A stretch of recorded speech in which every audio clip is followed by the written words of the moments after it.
All right. Oh God. What? Mm. No, just like there's the a bigger topic that we probably could have gotten around to earlier, but is Blizzard has had they've been in the news a bit, and like this week there was an announcement about a manager who left in protest because of an employee ranking system. Oh, this thing rules. And essentially, what this more or less simplifies into is there was a manager who worked on WoW Classic who basically was revealing like all the shit that he was frustrated with about the way the company culture forces him to work, and some of the things they've done when they became Activision Blizzard King was enforce quotas that would force you to grade the employees that worked under you On a as curve. on a curve, and you could only give a number of people a successful rating. You had to mark some people as developing whether or not you actually felt that way. Yeah, so it's And like, oh, they're working on it. They're doing okay when actually they're doing completely fine. yeah. Um, when this came out, there I saw a lot of folks talking about they work at corporate institutions that have similar metrics, and described that it is a really good way to massively increase employee turnover Mm-hmm. because people find out that they've been essentially like designated the share of their floor so that their boss can have good numbers, because Gaslit. there has to be bad numbers for other people to have good numbers. Like parking ticket quotas, you have employees that are gaslit into thinking they're the worst one when they're absolutely fine. And yeah, the policy basically is some they weren't gonna like let him not do. Um, it encourages corporate competition between employees, sabotage of one another's Yeah, it work, encourages people to sabotage each other. right? Desire for people to find low performing teams that they can be the best performing worker on, and it erodes trust and destroys creativity, was what he said. Supposedly, this is a variation on how Valve runs their no bosses dev floor, Uh huh. which is one of the reason that Valve just kind of doesn't make anything anymore. Uh huh. One of the examples that I remember from a long time ago is that the way that Valve works is that the thing that you make, you get a percentage of whatever the thing that you made brings in dollar wise, which led to an explosion of people working on Team Fortress cosmetics and trying to get Artifact off the ground so that, hey, the card that I made was really good, so I could get a percentage of people trying to buy that fucking card.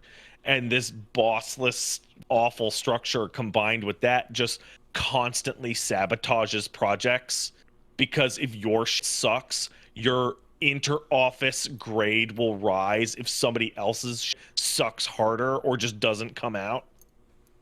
It's a Yeah, mess. it's called stack ranking, and that's exactly it. It absolutely mandatorily requires some people to be considered, despite the fact that they might not be doing a job at all. Yeah, and stuff like that absolutely affects your review, and that your goes from your review to your pay and such. So it's absolute bull. You can't get a promotion or a If you're cost of marked as developing, living increase because you're progressing, but the only reason you're progressing is because I had to put somebody as progressing, so I literally threw a dart and saw whose desk get hit. yeah, Sorry. they're like as someone who's like worked with teams, I can say that it's like trust. There will be people who are on your team that you're like, no, this person could use some improvement in these areas, you know, and like you can talk to them about that and try to figure it out. But the idea of the fucking quota that you can then use against them, coming down from specifically going back to the merger is what they specify, is just it's exactly what you'd expect of these bloated fucking gas bag companies. So This is anyway, like a larger step up up the tier. So like there's a lot of places that are having wage crises, right? Jobs that have been historically underpaid, that the argument for minimum wage, like in the States, or increase pay up to $15 or $20 an hour. And so like there's actually like crazy low unemployment in North America, at least, despite the fact that you see a lot of places demand for staff, because there's a wage crisis. They don't want to pay it, so they don't get people. One step up from that is this system. So the idea is you have your top performing, your S rank employees, and then there's obviously some slackers, right? You got some C or D rank employees. Well, the idea is that at the end of the year, if they're not progressing, well, you'll just replace them, because labor is infinite and there's an infinite number of applications for every single person on this team, right? Naturally. Except there fucking isn't. Yeah. You're in the situation given, you're running WoW Classic fucking servers and running fucking video game dev. There's not infinite applicants for your job, especially when your company got kicked out of China and is in constant rape scandals.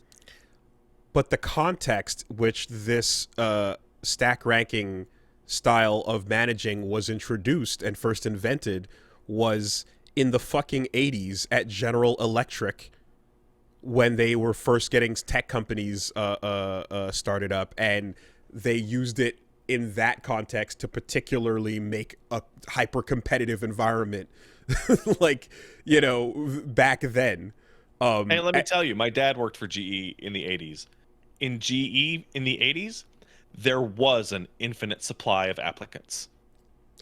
So that's what we're carrying forward now, right? Because it comes from that era. It got used by Amazon.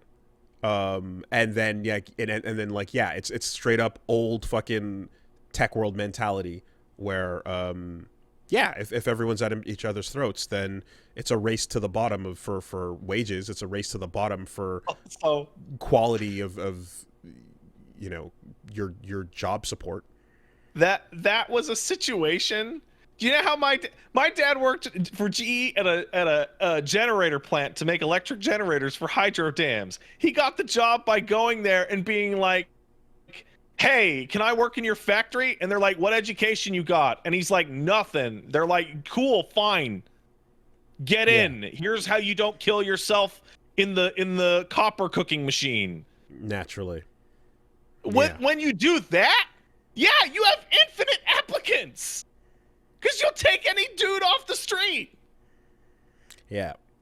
No, it's always a vote of confidence when you're like, "Hey, where did this policy come from?"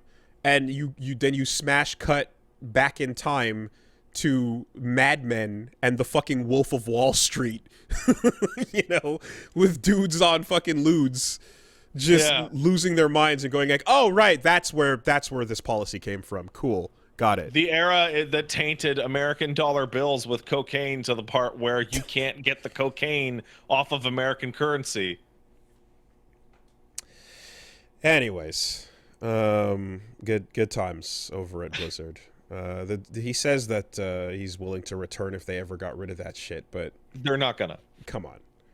At the end of the day, But it's like, I think he said he was there for 20 years or something. So it's like, that must suck, man. But that's upheld your principles and understandable. But the that first shit thing is that he did when he away. left is his boss graded him as a C tier progressing guy to increase his supervisory numbers. Developing.